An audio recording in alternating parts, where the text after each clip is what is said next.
दीपम यथाशक्ति जागरण पूर्वक कामुमामेश्वराय पूजनम अहम करिष्ये इति संकल्प हो। छोड़ दो, नीचे रखिए, प्रणाम कर लीजिए। छोड़ दो, अब ध्यान करिए। फिर चावल फूल लेके शंकर जी का है ना, पार्वती शंकर जी का।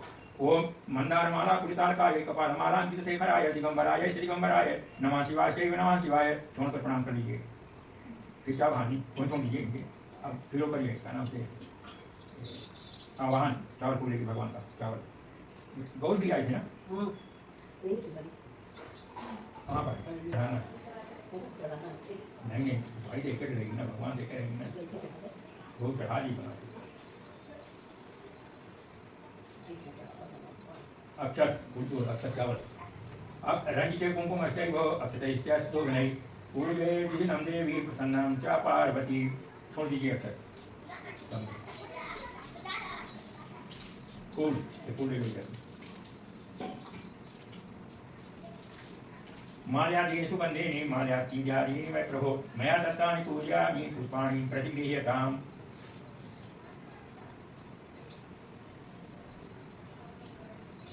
नीचे चढ़ा देना है गौर गणेश में, कलश में।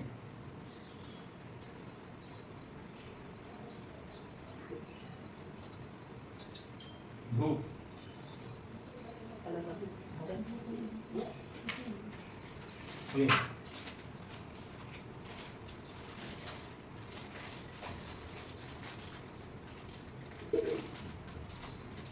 अगरबत्ती ले आए तू कहाँ पे? चंदना गुरु कस्तूरी कुंकुमाद्या मनोहरा भक्त्या दत्ता मया देवी धूप।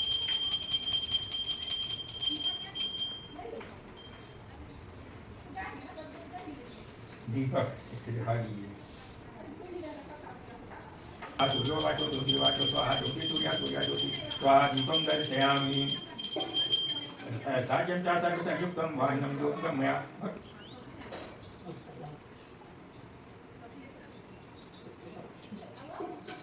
थोड़ा हल्दी लगा देना कपड़ा।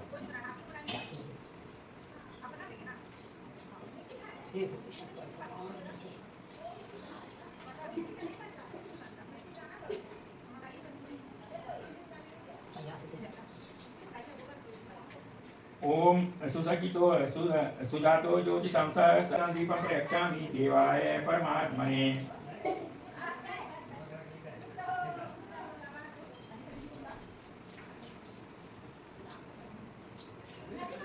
अब एक श्रृंगार वाला चढ़ा दीजिए। नहीं उसी चढ़ा दो कपड़ा, बस रहो तब उसी।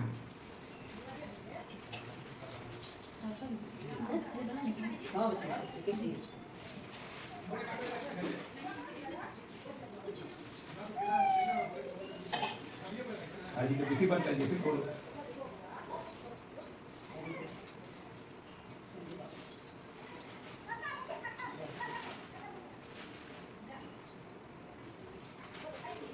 वस्त्रायुग्मं गृहाणे देवी देवस्य वल्लभे सर्वसिद्धिप्रदे देवी मंगलम कुरु मे सदा। नई चढ़ा दीजिए, नई की होगी ना।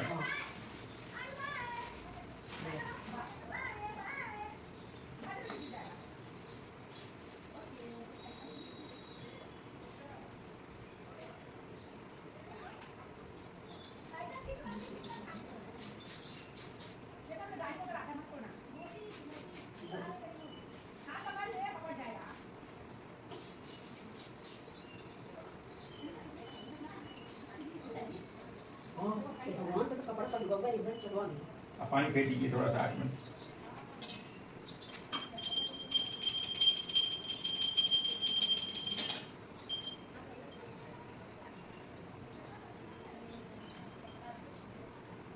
नारिकेलान नारियल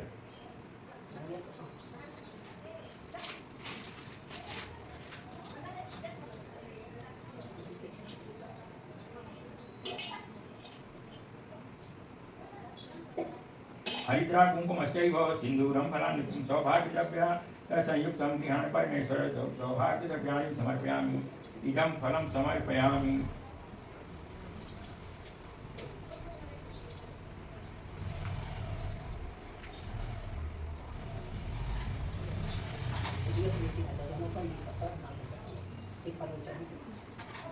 उत्तमम् उपहारसमायुक्तं नैवेद्यं प्रतिक्रियताम्।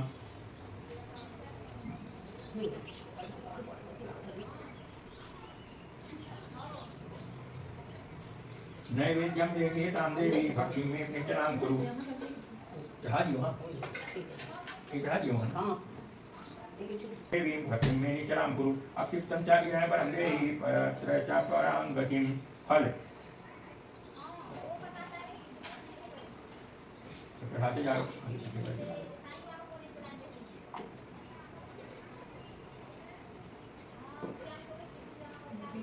नीचे चढ़ाते जाओ।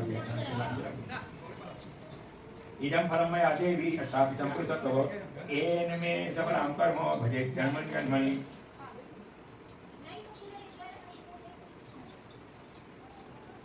ओम या फलेन फलां मया पुष्पं या पुष्पणीं बृहस्पति धूपोत्त्वं सह नारिकेलादि फलं निवेदयामि। इदं फलं मया देवी स्थापितं पुरुषत्व तेन मे सबलां भातिं भजे जन्मनि जन्मनि।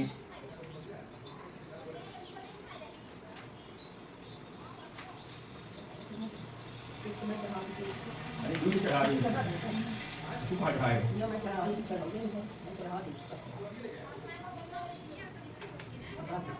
सब चढ़ा दिए।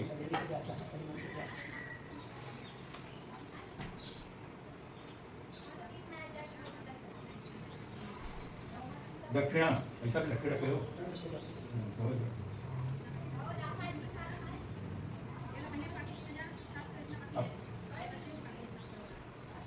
पान सुपारी इसे पान और वहाँ चढ़ा ऊपर शंकर जी पार्वती पूंगी भरत मादिव्यम नागवल्ली जलयुगम कर्पूरादि समायुक्तम तांबूलम प्रतिक्रियताम्।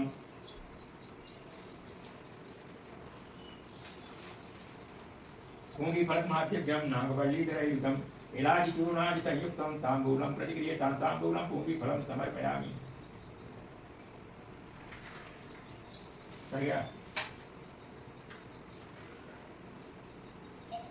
चावल तुम लेके हाथ जोड़कर प्रार्थना करिए, खुद दे दूंगा।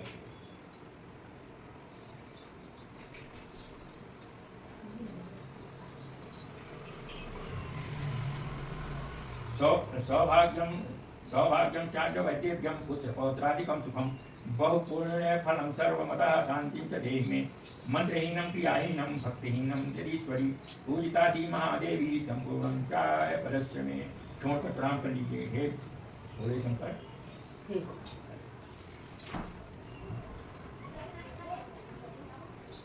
चलो फूलों को ही रखो ना, फूल चावल लेके हाथ जोड़ो, पता सुनो।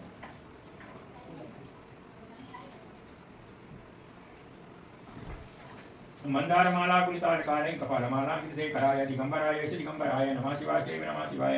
कैलासशिखरे रम्ये गौरी प्रीतिशंकरं गुह्यात् गुह्यतरं गुह्यां ततस्वै महेश्वरा सर्वेषां सर्वधर्माणां माया सम्महत्फलं प्रसन्नोऽसि यथा नाथो सत्यं ब्रूहि ममाकृपः। सूर्य जी कहते हैं कि मंदार की माला में जिन पार्वती का केशपान अलंकृत है और मुंडों की माला से जिन शिव जी की जटा अलंकृत है, जो पार्वती दिव्य वस्त्र धारण की हैं और जो दिगंबर हैं, ऐसी श्री पार्वती श्री जी को प्रणाम करता हूँ। रमणी कैलाश पर्वत के शिखर पर बैठी हुई श्री पार्वती जी कहती हैं कि हे महेश्वर, हमें कोई गुप्त व्रत का पूजन बताइए जो सब धर्मों में सरल हो, जिसमें परिश्रम भी कम करना पड़े लेकिन फल अधिक मिले। हे नाथ, यदि आप मुझ पर प्रसन्न हैं तो आप तो वह विधान बताइए। हे प्रभु, जिस व्रत या धर्म से आज मध्य और अंत रहित आप जैसे महाप्रभु हमको प्राप्त हुए हैं, शिव जी बोले हे देवी सुनो, मैं तुमको एक बताता हूँ जो सुनो देवी, मैं क्या एते गोप्यं च गोप्यं सर्वस्वं कथयामि च प्रिये तव प्रिये। यथा चाण्डो गुणोदण्डो गणानां भानुरेव च वर्णानां च यथा विप्रो देवानां विष्णुरेव च नदीनां च यथा गङ्गा पुराणानां च च भारत वेदानां च यथा सामम् इन्द्रियाणां मनो यथा पुराणानां वेद सर्वत्वं मागेन यथोचितम् एकाग्रेण शृणु वैस्तव्यं दुष्टं पुरावृतम् येन प्रतिप्रभावेण प्राप्त विद्या मद्वासनं मम तत्सर्वं कथिष्येऽहं त्वं प्रियसी यथा कहा, यदि आप मुझ पर प्रसन्न हैं तो इस ध्यान को बताइए। हे प्रभु, जिस तक या ध्यान से यदि आज मध्य और अंत रही जैसे महाप्रभु हमको प्राप्त हुए हैं। शिव जी बोले, देव सुनो, मैं तुमको एक उत्तम व्रत है जो मेरा सर्वस्व और छिपाने योग्य है, लेकिन तुमसे प्रेम से वशीभूत होकर मैं तुम्हें बतलाता हूँ। जैसे नक्षत्रों में, चंद्रमा, ग्रहों में, सूर्य ग्रहों में, ब्राह्मण देवताओं में विष्णु भगवान, नदियों में गंगा, पुराणों में महाभारत, वेदों में सामवेद और इंद्रियों में मन श्रेष्ठ है। सब पुराणों और स्मृतियों में जिस तरह कहा गया है मैं तुम्हें एक प्राचीन व्रत बतलाता हूँ। तुम एकाग्र मन से सुनो। जिस व्रत के प्रभाव से तुमने मेरा आधा आसन प्राप्त किया है वह मैं तुम्हें बताऊंगा, यह क्योंकि तुम मेरी प्रेयसी हो। भाद्रमासे श्रीपक्षे द्वितीया हस्त संयुक्ते तदुत्थान मात्रेण सर्वपाप समुच्यते। शृणु देवी त्वयादेव एतद्व्रतं चरितं मम महतो तत्सर्वं करिष्यामि यथा कृतं हिमालये। पार्वती उवाच, कथं कृतं मया नाथ व्रतानां व्रतमुत्तमं तत्सर्वं श्रोतुमिच्छामि तत्सकाशं महेश्वर। शिव जी कहते हैं, अस्ति तच्च महांसे दिव्यो हिमवान् नैनवेश्वरः नानाभूमिसमाकीर्णो नानाध्रुवसमाकुलः नानापक्षिसमायुक्तं नानाभृगविचित्रिताः। कहते हैं कि हे देव, तुमने आज से बहुत दिनों पहले हिमालय पर्वत पर इस व्रत को किया था, वह वृत्तांत मैं तुमसे कहूँगा। पार्वती ने पूछा, हे नाथ, मैंने क्यों यह व्रत किया था, यह सब आपके मुख से सुनना चाहती हूँ। शिव जी कहते हैं कि भारतवर्ष के उत्तर की एक बड़ा रमणीय और पर्वतों में श्रेष्ठ हिमवान नामक पर्वत है। उनके आसपास तरह तरह की भूमियाँ हैं, तरह तरह के वृक्ष उस पर लगे हुए हैं। नाना प्रकार के पक्षी, अनेक प्रकार के पशु उस पर निवास करते हैं। वहाँ पहुँचकर गंधर्वों के साथ बहुत से देवता, शिक्षण और पक्षीगण सर्वदा प्रसन्न मन से विचरते हैं। वहाँ पहुँचकर गंधर्व नाचते हैं, अप्सराएं नाचती हैं। उस पर्वत के कितने ही शिखर ऐसे हैं जिनमें स्फटिक रत्न और मणि आदि की खानी भरी हैं। यह पर्वत ऊंचा तो इतना अधिक है कि मित्र के घर की तरह समझकर आकाश का स्पर्श किए रहता है। इसके समस्त शिखर सदैव हिम से आच्छादित रहते हैं और गंगा की ध्वनि सदा सुनाई देती है। हे पार्वती, तुमको बाल्यकाल में उसी पर्वत पर तपस्या की थी। वहाँ की थी 12 वर्ष तक तुम उल्टी टंग कर केवल धुआं पीकर रही। 64 वर्ष तक सूखे पत्ते खाकर रही। माघ मास में तुम उल्टी बैठी रहती और बैसाख की दोपहरिया में पंचाग बिताती थी। श्रावण के महीने में जल बरसता रहता तो तुम भूखी प्यासी रहकर मैदान में बैठी रहती थी। तुम्हारे पिता इस तरह के कष्ट सहन को देखकर बड़े दुखी हुए। वे चिंता में पड़ गए, मैं अपनी कन्या किसको दूंगा। उसी समय नारद जी वहां पहुंच गए और मुझसे नारद जी उसे समय तुम्हें देखने गए थे। नारद को देखकर गिरी ने अर्घ्य आसन आज देकर उनकी पूजा की और कहा, हे स्वामी, आप किस लिए आए हैं। मेरा अहोभाग्य है, आपका आगमन मेरे लिए अच्छा है। नारद जी ने कहा कि हे पर्वतराज सुनो, विष्णु भगवान का भेजा हुआ मैं आपके पास आया हूँ। आपको चाहिए कि यह कन्या रत्न किसी योग्य वर को दें। भगवान विष्णु के समान योग्य वर ब्रह्मा, इंद्र और शिव में से कोई नहीं है। इसलिए मैं यही कहूँगी कि आप अपनी कन्या भगवान विष्णु को देवें। हिमवान ने कहा, भगवान विष्णु स्वयं मेरी कन्या ले रहे हैं और आप यह संदेश लेकर आए हैं तो मैं उन्हें अपनी कन्या दूंगा। हिमवान की इतनी बात सुनकर मुनिराज नारद आकाश में विलीन हो गए। वे पीताम्बर, शंख, चक्र, गदा और गदा भगवान विष्णु के पास पहुँचे। वहाँ हाथ जोड़कर नारद जी ने भगवान विष्णु से कहा, हे देव सुनो, मैं आपका विवाह पक्का कर दिया हूँ। उधर हिमान ने पार्वती के पास जाकर कहा कि हे पुत्री, मैं तुम्हें भगवान विष्णु को दे डाला। तब पिता की बात सुनकर तुम बिना उत्तर दिए ही अपनी सखी के घर चली गई। वहीं जमीन पर पड़कर तुम बड़ी दुखी होती हुई विलाप करने लगी। तुमको इस तरह विलाप करते देख एक सखी के पास आकर कहा, देव तुम क्यों इतनी दुखी हो, तुमको इसका कारण बताओ। तुम्हारी जो कुछ इच्छा होगी मैं यथाशक्ति उसको पूरी करने की चेष्टा करूंगी। पार्वती बोली, मेरी तो कुछ अभिलाषा है कि है उसे तुम प्रेम पूर्वक सुनो। मैं एकमात्र शिव जी को अपना पति बनाना चाहती हूँ, इसमें कुछ भी संशय नहीं है। मेरे इस विचार को पिताजी ने ठुकरा दिया है। इससे मैं अपने शरीर को त्याग दूंगी। पार्वती इस बात को सुनकर सखियों से कहा कि शरीर का त्याग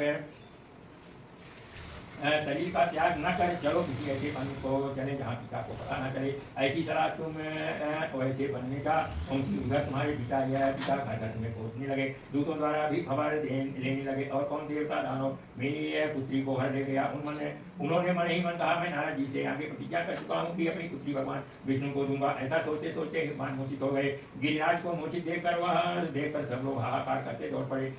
जब होश हुआ तो सब पूछने लगे कि गिरिराज आप अपनी मूर्छा का कारण बताइए। हिमान ने कहा, आपको मेरे दुख का कारण सुने ना मालूम कौन मेरी कन्या को हर ले गया। ऐसा नहीं हुआ तो उसे किसी काले सांप ने काट लिया होगा या सिंह है बाघ खा गए होंगे। हाय हाय मेरी बेटी कहाँ गई, किस दुष्ट ने मेरी पुत्री को मार डाला। ऐसा कहा तो वे वायु के झोंकों से कांपते हुए वृक्ष के समान कांपने लगे। इसके बाद हिमान तुम्हें वन वन खोजने लगे। वह वन भी सिंह भालू आदि तक पशुओं से बड़ा भयानक हो रहा था। तुम भी अपनी सखी के साथ उस भयानक वन में चली गए। चलती चलती एक ऐसी जगह पहुंची जहाँ एक नदी बह रही थी। उसके रमणीय तट पर एक बड़ी सी कंदरा थी। तुमने उसी कंदरा में आश्रम लिया और मेरी बालबाई प्रतिमा बनाकर अपनी सखी के साथ निराहार रहकर मेरी आराधना करने लगी।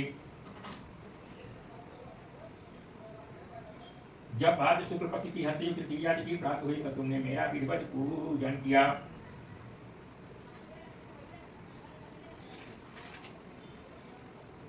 रात भर जागकर गीत वाद्य से मुझे प्रसन्न करने में बिताया। उस व्रत राज के प्रभाव से मेरा आधा आसन डगमगा उठा, जिससे मैं तत्काल उस स्थान पर जा पहुंची जहाँ की तुम अपनी सखी के साथ रहती थी। वहां पहुंचकर मैंने तुमसे कहा कि मैं तुम पर प्रसन्न हूँ, बोलो क्या चाहती हो। तुमने कहा कि मेरे देवता, यदि आप मेरे ऊपर प्रसन्न हैं तो मेरे पति बने। मेरे तथास्तु का है। कैलाश पर्वत पर वापस आने पर तुमने वह प्रतिमा नदी में प्रवाहित कर दी और सखी के साथ उसे महाव्रत का पारण किया। हिमवान भी तब तक उस वन में तुम्हें खोजते जा पहुंचे। चारों दिशाओं में तुम्हारी खोज करते हुए व्याकुल हो चुके थे, इसलिए उन्होंने आश्रम के समीप पहुंचते ही गिर पड़े। थोड़ी देर बाद उन्होंने नदी के तट पर दो कंदराएं देखी। देखते ही उन्होंने तुम्हें छाती से लगा लिया और बिलख कर रोने लगे। फिर पूछा, पुत्री हाय सिंह बाघ आदि जंतुओं से भरे इस वन में क्यों आ पहुंची। पार्वती जी ने उत्तर दिया, हे पिताजी, मैंने पहले ही अपने पति को शिव जी के हाथों सौंप दिया था। आपने मेरी बात टाल दी, इससे मैं वहाँ चली गई। हिमान ने सांत्वना दिया कि हे पुत्री, मैं तुम्हारी इच्छा के विरुद्ध कुछ ना करूँ। तुम्हें अपने साथ लेकर आए और मैंने मेरे साथ तुम्हारा विवाह कर दिया। इससे तुमने मेरा अर्ध आसन पाया है, जिससे आज तक किसी ने के सामने मुझे यह व्रत प्रकट करने का अवसर प्राप्त नहीं हुआ है। हे देवी, मैं यह बताता हूँ कि इस व्रत का हरतालिका नाम क्यों पड़ा। पार्वत्योवाच नाविदं पतितं नाथ प्रभो किं पुण्ये किं फलं चास्य येन वा क्रियते व्रतम्। ईश्वरोवाच श्रुतेव विधिवान् चे नारीणां व्रतमुत्तमं कथं तुम प्रयत्नेन यदि सौभाग्यमिच्छति। तोरणादि कर्तव्यं कदली स्तम्भमण्डितम् आच्छाद्य पटवस्त्रेण नानाविचित्रां चन्दनानि सुगन्धेन लेपनेन गृहमण्डपम् संघवेदेवी असंख्यम सर्जनई है। हे देव, मैं यह बताता हूँ कि तुम इस व्रत का हरतालिका नाम क्यों पड़ा। तुमको सखियां हर ले गई थी, इसीलिए इसका नाम हरतालिका व्रत पड़ा। इस पर पार्वती ने कहा कि हे प्रभु, आपने नाम तो बताया, आप विधि तो भी बताइए। इसका क्या पुण्य फल है। यह व्रत कौन करे। श्री शिव जी पार्वती जी से कहते हैं, हे देव, मैं स्त्री जाति की भलाई के लिए यह उत्तम व्रत बतलाता हूँ। जो स्त्री अपने सौभाग्य की रक्षा करना चाहती है वह यत्न पूर्वक इस व्रत को करे। पहले कदली के खंभे या शेष को भी एक सुंदर मंडप बनावे, उसमें रंग रंग के रेशमी कपड़ों से मंडप ढलवा बनाकर चंदन आदि सुगंध द्रव्यों से मंडप लिपावे। फिर गंधार बजाते हुए बहुत से लोग एकत्रित होकर तरह तरह के मंगलाचरण करते हुए उस मंडप में पार्वती तथा शिव जी की प्रतिमा स्थापित करें। उस रोज दिन भर उपवास कर बहुत से सुगंधित फूल, गंध और मनोहर धूप एवं नाना प्रकार के नैवेद्य आदि एकत्र कर मेरी पूजा करें और रात भर जागरण करें। ऊपर जो वस्तुएं गिनाई गई हैं उसमें सिवाय नारियल, सुपारी, जामुन, अनार, नारंगी और जो फल प्राप्त हो सके उन्हें इकट्ठा कर लें। उस रीति में जो फल तथा फूल मिल सके उसे विशेष करके रखें। फिर धूप दीपादि के द्वारा निम्नलिखित मंत्रों का उच्चारण करता हुआ पूजन करें। इसके बाद शिवाय शिवस्वरूप यहाँ से प्रसन्न भव पार्वती के मंत्रों का उच्चारण करें, जिसका अर्थ इस प्रकार है।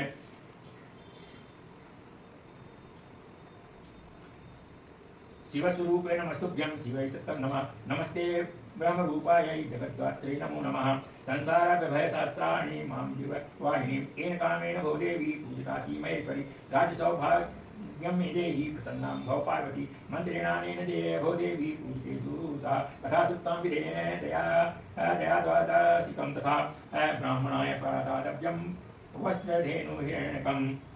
हे शिवजी, शिवरूपण, हे मंगले, सब अर्थों को देने वाले, हे देव, हे शिव रूपे आपको नमस्कार है। हे शिव रूपे आपको नमस्कार है। हे शिवे आपको सदा के लिए नमस्कार है। हे ब्राह्मणादि आपको नमस्कार है। हे जगतदात्री आपको नमस्कार है। हे भगवान, संसार के भय से भयभीत मुझे दिन को रक्षा करो। इस कामना की पूर्ति के लिए मैंने आपकी पूजा की है। हे पार्वती, मुझे राज्य और सौभाग्य दो, मुझ पर प्रसन्न हो। इन्हीं मंत्रों से पार्वती तथा शिव जी की पूजा करें। तदनंतर विपूर्वक कथा सुने और ब्राह्मण को वस्त्र गौ सुवर्ण आदि देवें। इस तरह एक चित्त होकर स्त्री पुरुष दोनों एक साथ पूजन करें। फिर वस्त्र आदि जो कुछ हो उसका संकल्प करें। हे देवी, जो स्त्री इस प्रकार पूजा करती है वह सब पापों से छूट जाती है और हमें 7 जन्म तक सुख तथा सौभाग्य प्राप्त होता है।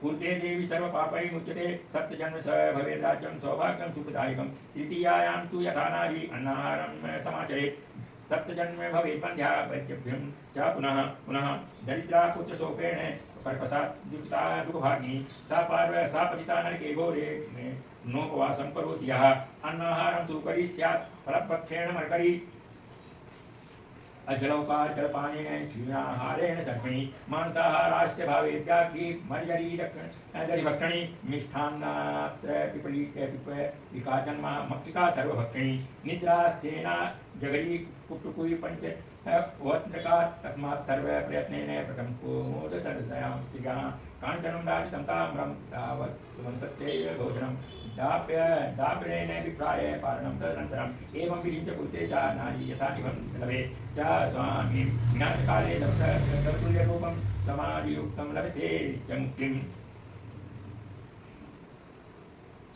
हे देव, जो भी ये स्त्री इस प्रकार का पूजन करती है वह सब पापों से छूट जाती है और 7 जन्म तक सुखों को सौभाग्य प्राप्त करती है।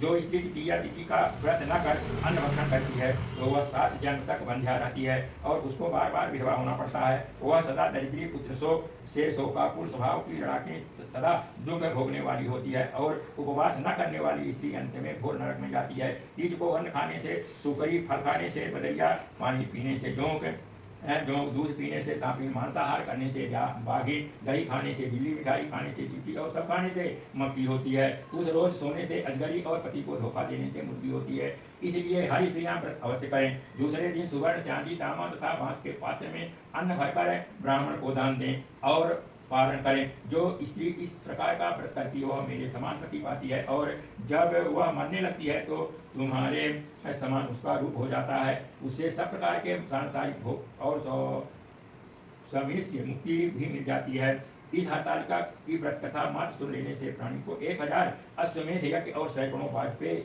व्रत करने का फल प्राप्त होता है। मैंने यह सब व्रतों में उत्तम व्रत बतलाया जिससे के करने से प्राणी सब पापों से छूट जाता है। इसमें कुछ भी संशय नहीं है। गुरु हरतालिका माता की जय। छोड़कर प्रणाम कर लीजिए।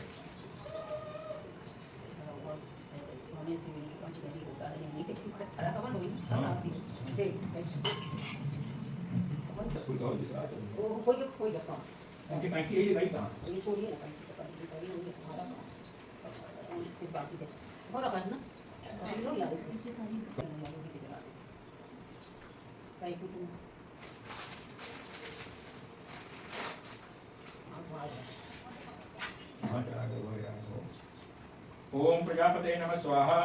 इदं प्रजापते नमः। ओम इंद्राय स्वाहा। अग्ने नमः स्वाहा। ओम सोमाय स्वाहा। भू स्वाहा। भुवा स्वाहा। स्वाहा स्वाहा। ओम श्री गणपते नमः स्वाहा। शिवाय नमः स्वाहा। ओम श्री गणाधिपते नमः स्वाहा। श्री गौर्यादि देवताभ्यो नमः स्वाहा। पृथ्वी नमः स्वाहा।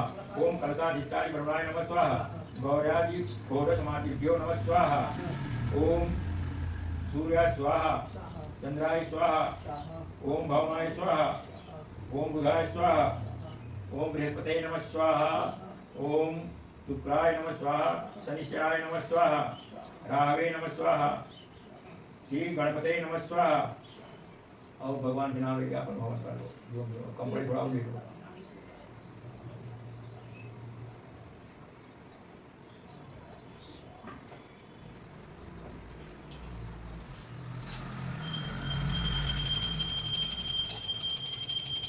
ये सब पेपर ना हो गए दोबारा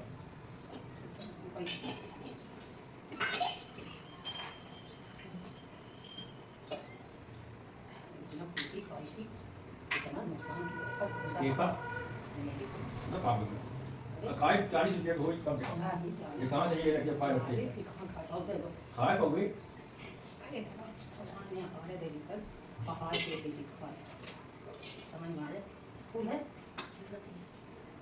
ये तो पर ये तुम्हारे बगल में है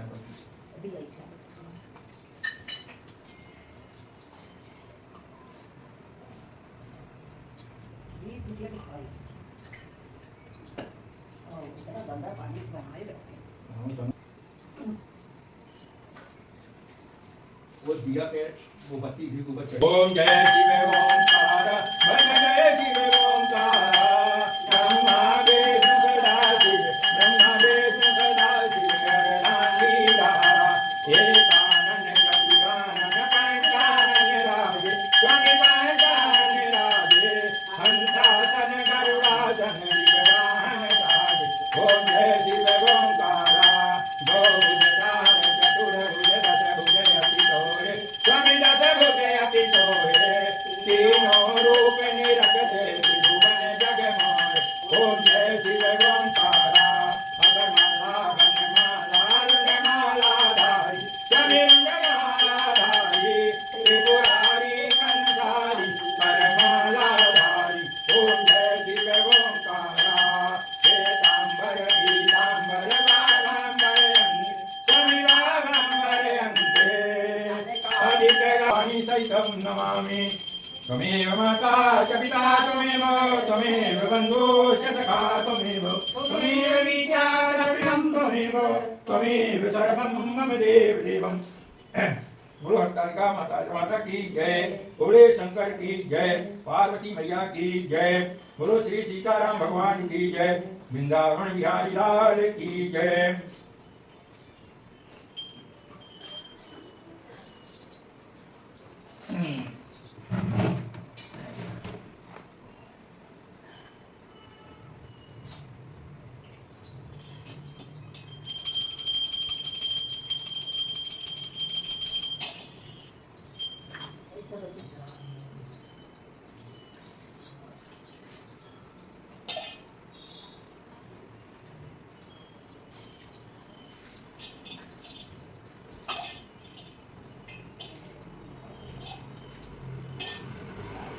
चावल पुना चले हुआ पुष्पांजलि चढ़ा दो। चावल फूल फूले का ही रखते हैं तो परी के ढाई है तो परी रहते रहेगा जैसे पूरा त्वमेव माता च पिता त्वमेव बन्धुश्च सखा त्वमेव विद्या त्वमेव सर्वं मम देवदेवं। पुष्पांजलि समर्पयामि। छोड़ कर प्रणाम कर लीजिए।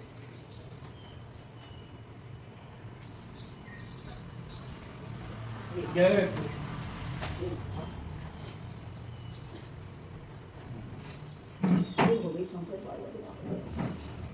देखो मोबाइल में आया कुछ भी नहीं तुम्हारे पूरा आया है।